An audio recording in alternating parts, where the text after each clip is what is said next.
Hello, I'm Chris Atchison, and it's my pleasure to be the project manager for the Year 4 SIM expansion here in Iowa. A little bit of background on me. I am a emeritus professor at the University of Iowa and the College of Public Health and the Department of Health Management and Policy. Before that, I was the Associate Dean for Public Health Practice at the College of Public Health, and have also served as the Director of the State Health Department for the years 91 to 99. So I've spent a lot of time working within the public health community with a focus on Iowa and its communities, and so the SIM expansion is a project that is very near and dear to a lot of my career, and really pleased to have this opportunity to talk a little bit about what we're trying to do with the Year 4 expansion. First of all, as you know, for the last 3.5 years, there has been a state systems innovation model grant program here in Iowa, through which 7 community and clinical care pilot projects have been developed. You may recognize these by their acronym C3 projects, and they're basically aimed at the superordinate goal of replacing volume with value. How do you move from the transactions basis of traditional healthcare into a more inclusive system that increases the value of the health services, the health outcome services that are provided within the healthcare system. One of the more intriguing aspects of that kind of expansion is to look at population health. In other words, not just individual patients, but how can we identify within the community issues that may be affecting distinct populations, multiple people within that community. And some of the classics are, of course, people with heart disease, people with diabetes, looking at those health outcomes that have defined populations. But this concept of population health has, of course, become more mature with the development of something that within, again, the field is kind of been characterized as social determinants of health. What are those things within a community affecting populations and their access to health services or the health services that maybe they need? Classically, maternal child health kind of represents a population, and social determinants may involve are they able to get to a doctor in order to be able to have prenatal care, those kind of services. Of course, if you think then more extensively, it can involve education in terms of their understanding what the health system offers, something called health literacy. It could be transportation. Do they have the ability to get to the healthcare organization? Any number of things. They could live in a rural area and consequently have all kinds of barriers to care, including the availability of providers, the appropriate provider within their particular part of the country. So this notion of population health, how do we look at trying to organize services across a number of different individual patients, and then what are the resources that might be necessary in order to help that subpopulation actually access services and have the best outcomes. That's the whole point, I think, behind this notion of increasing value within the health system through using population health tools and social determinants of health as targets of a particular effort.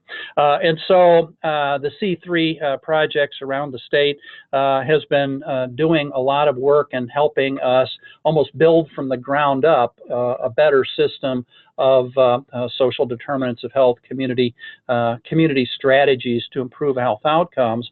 But as this project ends in the end of April in 2019, so just over about 5 months from now, we also recognize that there are projects within the state of Iowa that have more grown individually, independently up almost on their own volition, because the logic behind the population health, social determinants of health strategy is almost apparent.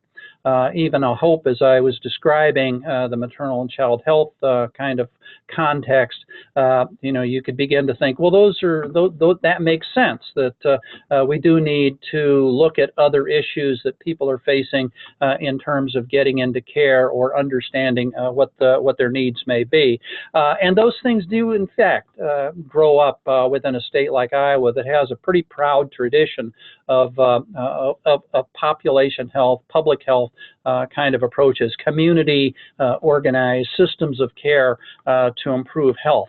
And so we thought it would be a shame, a tragedy indeed, if we were to get through this whole SIM process without actually identifying communities where there are good things going on, and actually try to capture information from those communities about the good work that they're doing, so that it could be part of our body of work of not only the C3 kind of from the SIM level down into the communities trying to foster something. Let's have something more bottom up from the community, saying, all right, how are you going about trying to improve the value of health services through looking at the community resources you have and what those benefits may be to those patients. So that's what this expansion is, going beyond the 7 organized SIM projects that have been going on for 3.5 years and trying to identify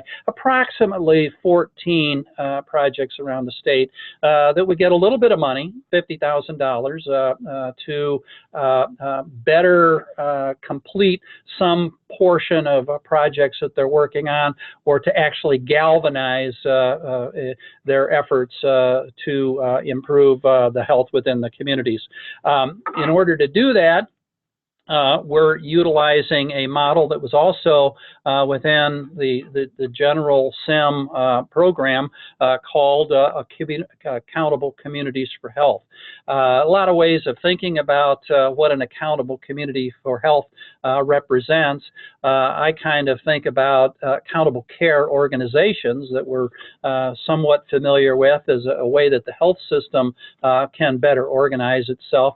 Well, the term accountable communities for health carries some of that same message, but ties it to this notion that you're looking at communities and their broader set of resources that the social determinants of health might demonstrate. So again, going back to examples I've used before, transportation might be something that is a determinant of whether somebody's able to get into care. You might then work with the bus company to come up with better routes, or you might work with the taxi company to see how you can get people into care. You can see how you begin to get into, is there a community resource out there that helps overcome some barrier that an individual has in accessing services. So a lot of communities around the state are doing that particular kind of work, and we're in the process of identifying where those communities might be and how they can take advantage of this opportunity to complete or to implement components of their particular strategy.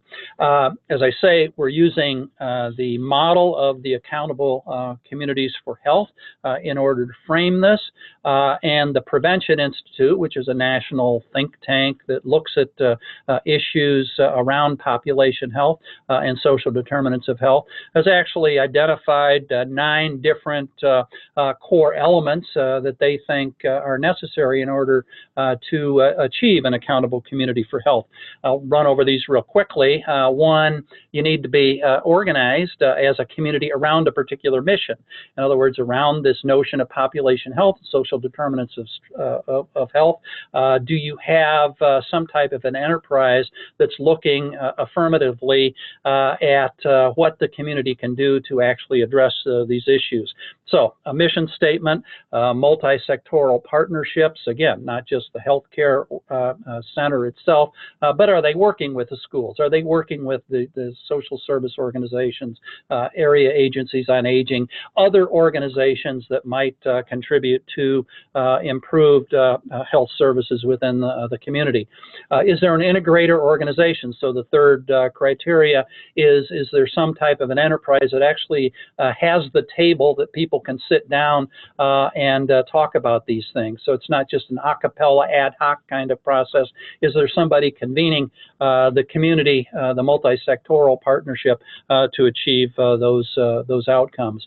Is there a governance structure that ensures that all of the partners do have a voice, that this isn't just a top-down process, a unilaterally driven process, but something that represents, indeed, multiple partners coming together? What gets measured gets done is an old expression within public health and within the accountable communities. If you're going to be accountable, you do need to have data and indicators to demonstrate that, in fact, that the program is moving ahead and making progress. There needs to be a clear strategy then and implementation plan. It's not just theoretical. There needs to be a clear objective set that are measurable, that can be carried out over the length of this particular program. There needs to be a process in which the community is both engaged and, of course, information about the project shared with that community more broadly. And then finally, point 9 that is terribly important. We would hate to kind of get expectations up through this particular grant if it wasn't possible to sustain it. So whatever approach a community is taking, that we can maybe help push them over the top of the hill, that then they can have enough momentum within the program that it can continue. We wouldn't want to, say hire somebody and then when the project ends, that resource for the community goes away. So those 9 particular elements are necessary as we try to work with the communities around the state to develop these particular projects. There's 3 parts within the proposal process that then we're soliciting. One is a narrative based around those 9 elements. The second is a logic model. I'm a big believer that a logic model reduces to bare necessity the concepts of, what resources are you bringing to it? It can be organizational, it can be just the resources, the infrastructure within a particular organization, IT, staff, a place to meet, those kind of things, organizations that are involved, those kind of inputs, if you will, that help you bring capacity to a particular project. Then, specifically, what are you planning to do? The activities that would represent a kind of a comprehensive roadmap of activities in order to achieve your purpose. And then you begin to get into the measures in a short term. What are the activity measures? What are the day-to-day kind of things that we getting done? How many people will you see might be an example. How many buses are you going to bring to the equation? How many educational meetings will you have? How many meetings with students? Whatever might be the metric that gets at kind of a day-to-day kind of activity measure, just so you can see what kind of work is being done. What does that activity produce as an intermediate measure? What kind of policies maybe get changed? This would be the bus company saying, okay, we know that this part of the county doesn't have enough bus service. How can we remediate that? The school might say, we have absenteeism. What kind of a program can we put in place with the school nurses or others, community health workers, in order to improve students' ability to to access health services. Telemedicine from the hospital made available in a school might be an example of something where you actually set a program in place as an intermediate measure. And then, of course, far beyond the lifespan of this particular grant, but anticipating what are the kind of changes within the health status of the community can we expect as a result of the work that we're doing. So I hope you can kind of see, even though this is a podcast, not something with visuals, that the logic model can be a pretty clear and objective description of what the narrative had described. And then finally, how are you going to expend the $50,000 as a budget item? So that's kind of the process. As I say, we're working to seek about 14 different communities around the state.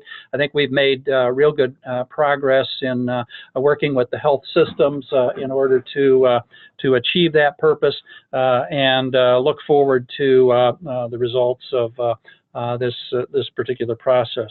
The expansion of the SIM initiative, I think, has been something that is really an opportunity to capture more evidence of how Iowans have and can mobilize to improve the efficiency and effectiveness of their healthcare system, i.e., improve the value of our healthcare. And the SIM project, both the C3 7 projects as well as these 14 expansion projects are really both catalyzing work within communities, but also serving as pilot projects that we hope can expand across this state and be shared even at the national level. Because Iowa has a lot of information, expertise that should be shared with the nation as a whole. We're not only a state with some diversity, particularly within our urban areas, but more and more showing diversity within rural communities around the state. And so as other states experience health challenges in their rural communities with changing populations, hopefully what we're trying to do by demonstrating the value of through our SIM process in rural communities can be shared across the nation as well. Thank you for this brief opportunity, and if you want more information, please feel free to contact me at the Iowa Healthcare Collaborative. Thank you very much.